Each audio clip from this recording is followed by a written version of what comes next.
Ya, Assalamualaikum warahmatullahi wabarakatuh. Kami Umar Abdul Aziz, mahasiswa Pasca Sarjana Magister Manajemen UGM Yogyakarta. Makalah yang hendak kami sampaikan ialah makalah dengan dari mata kuliah General Business Environment dengan judul Analisis Faktor-Faktor Lingkungan Eksternal pada PT Sugar Group Companies atau PT Bulog. Dosen kami ialah Bapak Jogianto Hartono. Latar belakang penulisan kami ialah pertama, Indonesia memiliki ketergantungan terhadap impor gula yang sangat tinggi, di mana sesuai data konsumsi nasional per tahun terhadap gula itu mencapai 6 juta ton per tahun. Sedangkan kemampuan dalam negeri, perusahaan dalam negeri dalam produksi gula hanya berkisar 2 juta ton per tahun. Hanya sepertiga dari kebutuhan nasional konsumsi gula per tahun. Yang kedua, harga gula melonjak karena impor yang tertunda. Ini merupakan imbas dari adanya pandemi COVID-19 sehingga menjadikan impor gula tertunda. Oleh karena gula yang langka, maka harga gula pun melonjak. Yang ketiga, harga gula pada petani sangat rendah. Hari ini sisi lain, karena setelah impor dibuka, petani mendapatkan harga yang sangat rendah atas gula mereka. Hal ini dikarenakan ketika hendak panen, ternyata barang gula impor beredar dengan begitu besar. Oleh karena ini semua, maka kami akan berusaha menjawab apa dan bagaimana analisis faktor-faktor lingkungan eksternal yang mempengaruhi bisnis produksi gula pasir merek Gulaku. Kemudian rumusan masalah, tujuan penelitian, manfaat penelitian, metode penelitian, berdua profil perusahaan. Perusahaan yang kami pilih adalah perusahaan Sugar Group Companies yang memiliki merek Gulaku. Perusahaan ini merupakan penghasil gula terbesar di Indonesia, bahkan Asia Tenggara. Luas kebun perusahaan ini mencapai kisaran 65.000 hektar yang membentang sepanjang 70 km dengan lebar 25 km yang terletak di Provinsi Lampung. Perusahaan Sugar Group Company memiliki 4 anak bisnis, yaitu PT Sweet Indo Lampung, PT Indo Lampung Perkasa, PT Gula Putih Mataram, dan PT Indo Lampung Distillery. Produk perusahaan. Produk Gulaku memiliki 4 macam kategori produk, yakni Gulaku Premium atau gula berwarna putih. Yang kedua, Gulaku Tebu, yakni gula yang berwarna kuning karena ada campuran molase yang beraroma karamel alami. Yang ketiga, Gulaku Puch yang memiliki kemasan air tutupnya. Yang keempat, Gulaku Sugar Stick yang berbentuk kemasan kecil seperti saset. Logo produk, logo perusahaan. Bab 3, analisis faktor-faktor lingkungan eksternal. Yang pertama, lingkungan ekonomi.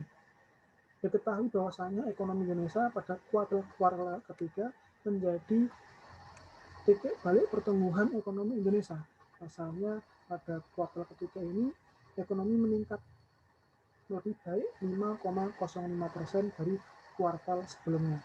Walaupun jika dibandingkan dengan kuartal ketiga tahun lalu masih negatif, namun pada perbandingan dengan kuartal sebelumnya, kuartal 2, ekonomi di kuartal 3 menunjukkan pertumbuhan lebih baik daripada sebelumnya.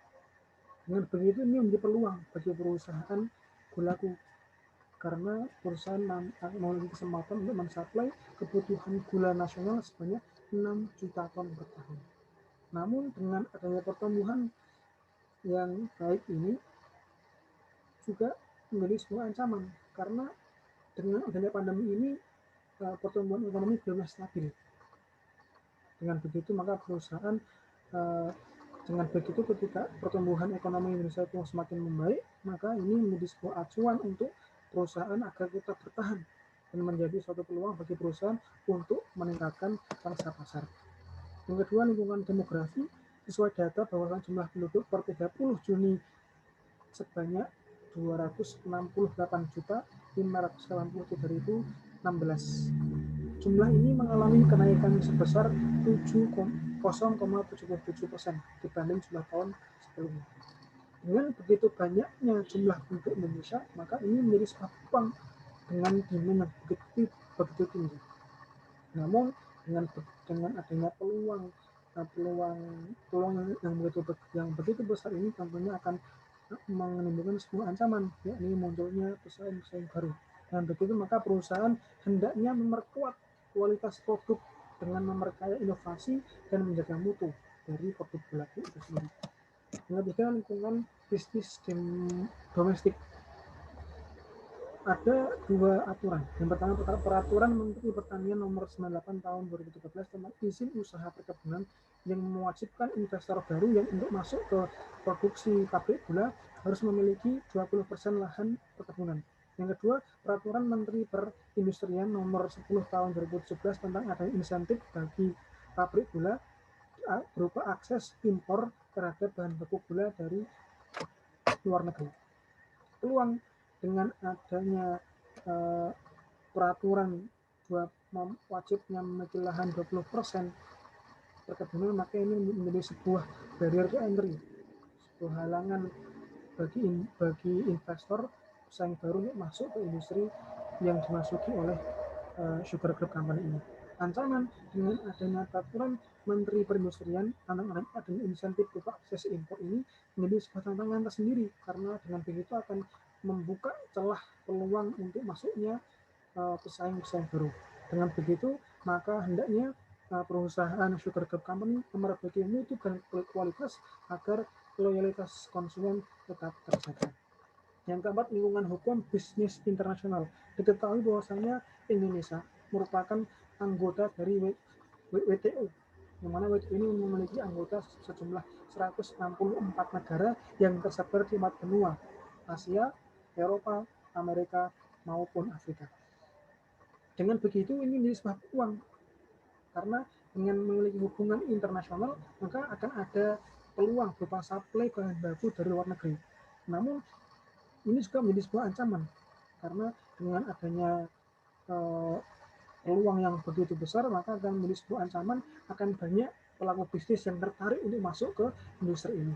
Implikasinya maka adalah perusahaan sugar group company agar memperbaiki kualitas dan inovasi dari produk gulaku agar tetap bisa mengikat hati konsumen. Yang kelima, lingkungan pemerintahan. Diketahui bahwasanya Indonesia menempati urutan ke-18 negara-negara dengan kemudahan dalam memulai bisnis.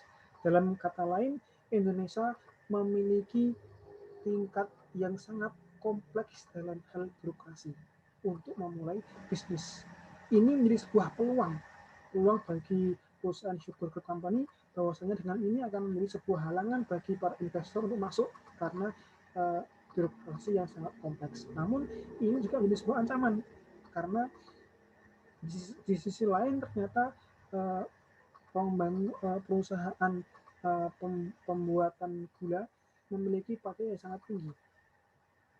Kemudian ketika perusahaan sugar group company hendak melakukan integrasi vertikal dalam hal distribusi, maka juga harus menempuh birokrasi yang sangat kompleks. Implikasinya maka barrier to entry dalam industri tersebut, maka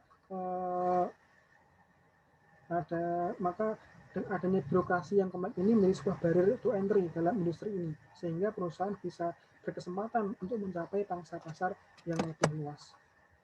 Keenam, faktor lingkungan politik.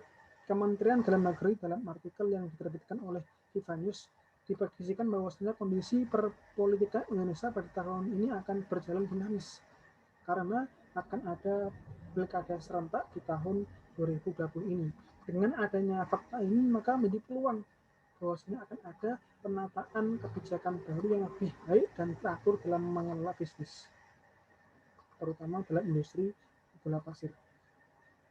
Ancaman dengan adanya kondisi perpolitikan seperti ini akan terjadi perubahan kebijakan pemerintah yang nantinya akan berimbas kepada perekonomian nasional. Implikasinya maka perusahaan haruslah memiliki kepekaan dan antisipasi terhadap kondisi politik yang akan terjadi. Yang keenam, faktor lingkungan sosial budaya. Diketahui bahwasanya lingkungan sosial budaya sangatlah penting kaitannya dengan sukses tidaknya sebuah perusahaan dalam menjalankan bisnis. Ancamannya, jika sebuah perusahaan tidak memahami sosial budaya dari target marketnya, maka perusahaan akan mengalami kegagalan. Imigrasinya maka adalah perusahaan ketika perusahaan mampu memahami sosial budaya dari target marketnya, maka perusahaan dapat dengan mudah mempertahankan eksistensi produksi gula. Terlebih gula merupakan satu macam kebutuhan pokok yang mana banyak karena budaya masyarakat Indonesia ialah sangat gemar dengan minuman manis, terlebih teh. Maka ini menjadi sebuah peluang yang sangat besar. Yang ke-8, faktor lingkungan alam. Dalam sebuah artikel disebutkan bahwasanya masyarakat di wilayah Menggala yang berada di Lampung, Provinsi Lampung, di sekitar pabrik Gulaku atau perusahaan Sugar Group Company, mereka terganggu dan tidak nyaman dengan polusi yang ditimbulkan akibat pembakaran tebu dalam pembuatan gula pasir. Maka dengan adanya hal ini, hendaknya itu perusahaan menerapkan prinsip zero waste management, sebuah upaya untuk mengelola bagaimana agar limbah tebu ini yang nanti akan diolah menjadi gula pasir itu tidak ada sisa sama sekali, semua berguna. Ancaman ketika perusahaan tidak berusaha meminimalisir polusi dan menghilangkannya, maka akan ada penolakan berangsur-angsur dari masyarakat. Maka hendaklah perusahaan agar menjaga operasional ataupun kegiatan produksi di dalam pabrik agar tidak mengganggu kehidupan masyarakat sekitar, agar tidak terganggu adanya penolakan. Nomor 9, faktor lingkungan teknologi. Teknologi menjadi salah satu faktor kunci keberhasilan berbagai perusahaan yang tengah berjuang berkompetisi di era industri 4.0. Peluang ketika perusahaan memanfaatkan teknologi ini, maka akan tercipta keefektifan dalam mendapatkan output yang lebih banyak dan didapat secara lebih efisien. Ancamannya jika perusahaan tidak menggunakan memanfaatkan teknologi, maka akan terjadi penurunan produktivitas perusahaan. Maka hendaklah perusahaan peka dan selalu mengkaji kemajuan teknologi di setiap zamannya. Kesimpulannya, pertama, kegiatan bisnis yang dilakukan oleh PT Sugar Group Company dipengaruhi oleh 9 faktor lingkungan eksternal.